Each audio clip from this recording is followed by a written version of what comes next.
ঠিক আছে হিমালয়ের পাহাড়ি অরণ্যে যেখানে বাগান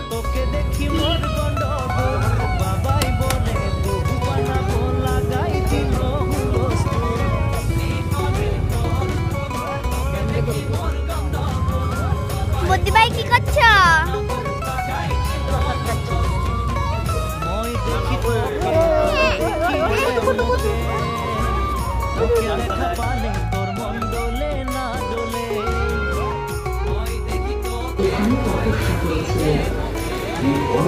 ইতিহাস ও ভারতীয় সনাতন সংস্কৃতিকে সামনে রেখে